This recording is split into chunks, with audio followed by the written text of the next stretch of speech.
O vídeo que você vai ver é uma reedição. O material original foi retirado do ar pelo proprietário de uma das imagens que aparecia no vídeo por não mais que 10 segundos. A presença dessa imagem, mesmo que creditada na descrição do vídeo, foi o suficiente para que o nosso conteúdo fosse retirado do ar. Tendo reeditado o vídeo, a gente torce para que ele possa continuar nessa distinta plataforma.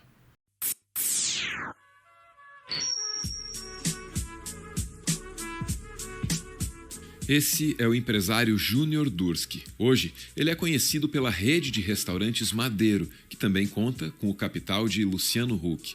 Durski hoje aparece como chefe e como empresário. Nos últimos anos, enquanto a rede Madeiro decolava, ele aparecia em um evento atrás do outro, sempre como um empreendedor de sucesso, um modelo a ser seguido. Mais recentemente, o posicionamento de Durski em relação à pandemia estilhaçou em 1000 pedaços a imagem dele. Não é para menos. O Brasil não pode parar dessa maneira, o Brasil não aguenta, tem que ter trabalho, as pessoas têm que produzir, têm que trabalhar. O Brasil não tem essa condição de ficar parado assim. As consequências que nós vamos ter economicamente no futuro vão ser muito maiores do que as pessoas que vão morrer agora com o coronavírus. Eu sei que nós temos que chorar e vamos chorar cada uma das pessoas que morrerem com o coronavírus. Esse depoimento de Durski deve entrar para a história como a síntese do posicionamento de parte dos empresários brasileiros nessa pandemia. Empreendedores que julgaram saber mais sobre a crise sanitária do que infectologistas. Não pode simplesmente os infectologistas decidir que tem que todo mundo parar e independente das consequências gravíssimas que o Brasil vai ter na sua economia. Depois de subestimar a pandemia, Durski ainda apareceria em outras 2 manchetes igualmente negativas. Primeiro, porque ele largou 600 funcionários à própria sorte no meio da crise. Ao demitir essas 600 pessoas, Durski pode até ter salvado algum dinheiro, só que ele perdeu credibilidade, porque dias antes ele tinha garantido que não demitiria ninguém. O valor da palavra de Durski caiu lá embaixo. A minha empresa tem condições e tem recursos, tem caixa para passar 3 meses, 4, 5, 6 meses parado. Eu não estou preocupado comigo e nem com os 8.000 empregados que nós temos. Eu já disse, eu vou manter o emprego dos nossos empregados. Em sua aparição mais recente nos noticiários, Durski reclama do baixo movimento em seus restaurantes. Casas que recebiam 400 pessoas por dia, agora recebem no máximo 30. Durski não hesita em colocar seus negócios e seus interesses acima de tudo e de todos. Hoje, você vai saber quem é esse empresário, como ele se vende e o que ele vende.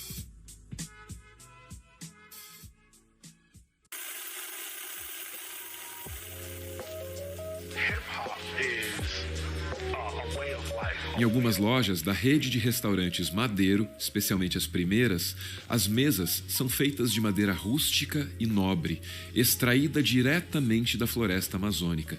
Existe uma boa razão para isso. É que o fundador da rede, Júnior Durski, antes de empreender no ramo da alimentação, ganhava dinheiro derrubando árvores. Acabei sendo trader, eu comprava madeira na Amazônia, tanto na Amazônia brasileira quanto no Peru, na Colômbia, na Bolívia, e vendia no mundo. Eu fazia exportação, eu comprava e vendia. O Madeiro tem esse nome porque o dono vem de uma família de madeireiros. Meu pai, minha mãe meu pai era madeireiro já, mas não era madeireiro grande. E minha mãe teve 3 filhos, depois teve mais um temporão, eu teve 3 filhos, minha irmã mais velha 1 ano, eu, minha irmã mais nova 1 ano. Quando eu tive 1 ano e meio, minha mãe não tinha muito recurso, naquele tempo não tinha babá, não tinha muita ajuda. Minha mãe me levou para a fazenda do meu avô, pai dela, e da minha avó Isabel, mãe dela, e eu fiquei morando na fazenda deles em Ponta Grossa. Minha psicóloga diz que a maior parte dos meus problemas vem dessa época aí, que isso que me deixou meio traumatizado nesse fato. Eu não concordo com ela, eu acho que isso foi preparando para a vida. Acho que A gente aprende com os erros, a gente aprende com as dificuldades, a gente aprende com o tempo ruim. Não é que quando dá tudo certo a gente aprende alguma coisa. Essa história sobre a origem humilde da família pode ser mais uma estratégia de marketing concebida por um homem que quer se apresentar como um self-made man.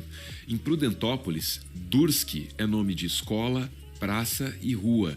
Isso sinaliza que Júnior vem de uma família muito importante, vem de uma oligarquia interiorana, uma dessas que é tão comum no Brasil, especialmente no interior do Paraná. O sobrenome importante pode ter sido fundamental para que Júnior tenha conseguido se eleger vereador quando era ainda muito novo. Ele tinha apenas 20 anos quando foi eleito. Diz que não gostou. E tive duas grandes alegrias na política. O dia que eu me elegi vereador e 1 ano e meio depois que eu renunciei à Câmara de Vereadores. Aquilo decididamente não era para mim. Acho que os empresários cada vez mais, nós precisamos cada vez mais nos envolver na política, porque isso é com política que nós vamos mudar o país, não tem outra maneira. Júnior acabou renunciando no meio do mandato. Foi a partir daí que ele foi para Rondônia, onde ele fez dinheiro não apenas com madeira, mas também com garimpo. Cheguei lá, não gostei, evidentemente, um lugar difícil, rude, com muito mosquito, muito calor, povo bruto. Para a revista Poder, Durski contou que fazia negócios na região, sempre carregando sacos de dinheiro vivo. Ele disse também que numa determinada altura dessa trajetória como garimpeiro, ele se viu obrigado a fazer vistas grossas, até mesmo para o assassinato de colegas dele. Diz a reportagem, o trader tomou um tiro, caiu e morreu na hora. O ladrão pegou o saco de dinheiro e mal se preocupou com os seguranças de Durski logo ao lado.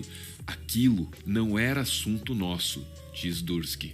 Tudo que eu pensei na hora, eu só não quero morrer nesse lugar. Eu vi tanta gente morrer naquele tempo, isso em 1984, quando eu fui para lá. E aí eu digo, bom, se eu não morrer, eu já estou fazendo vantagem.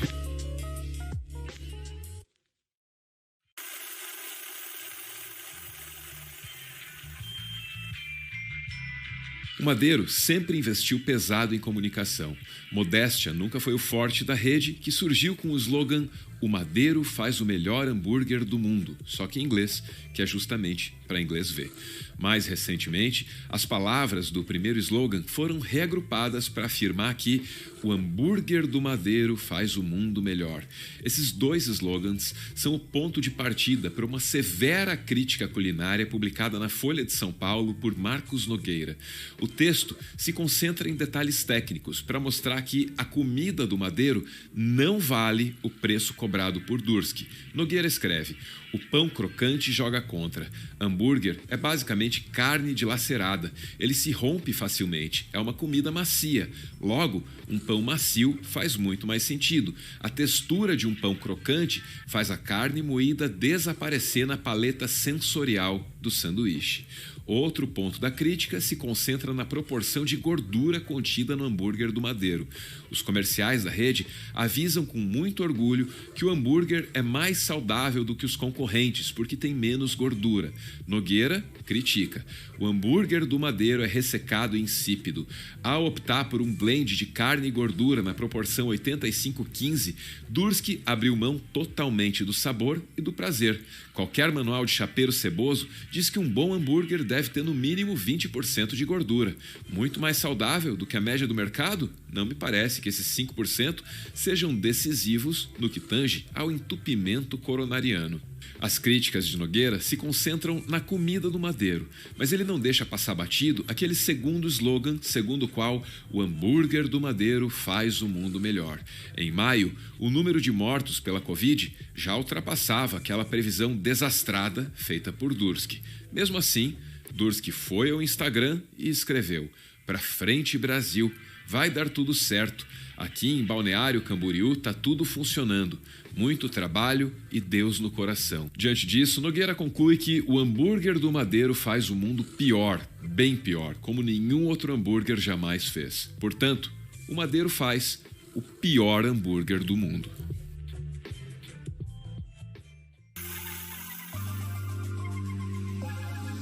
Se a vida tá difícil no asfalto, imagina na favela, onde pode faltar até água e sabão para a mais básica das higienes, onde falta até espaço para garantir um isolamento adequado. Muitas organizações se comprometem a fazer a diferença nas favelas, mas o fato é que algumas têm mais credibilidade que outras. A CUFA vem realizando um trabalho importante há décadas e muitas das iniciativas da CUFA foram premiadas internacionalmente. Nesse momento, a Central Única de Favelas tem uma vaquinha online para ajudar as favelas a atravessar a crise sanitária. O projeto se chama Mães da Favela, como explica o fundador da CUFA, Celso Ataíde. E, nesse momento, a CUFA cria um programa que é desenvolver uma ação de levar renda para essas mulheres. É uma renda baixa, sim. O valor de uma bolsa, o valor de uma cesta básica de R$120 por 2 meses. Mas, ainda assim, levar o dinheiro para essas mulheres, essas mães, melhor dizendo, é uma forma que a gente tem de fazer com que ela faça a escolha daquilo que ela precisa comprar. Porque muitas vezes a gente leva um saco de feijão para ela e o que ela precisa é do gás. O link para colaborar com a CUFA está pinado aí nos comentários. Você pode dar uma olhadinha, você pode ajudar, se você quiser.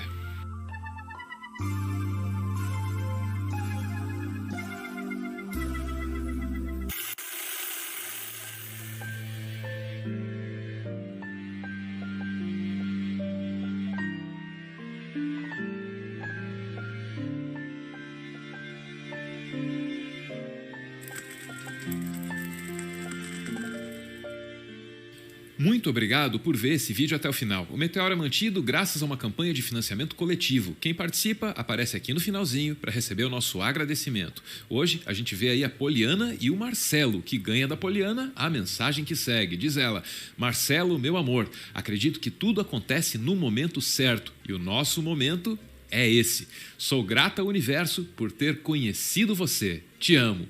Beijo, gente. Valeu!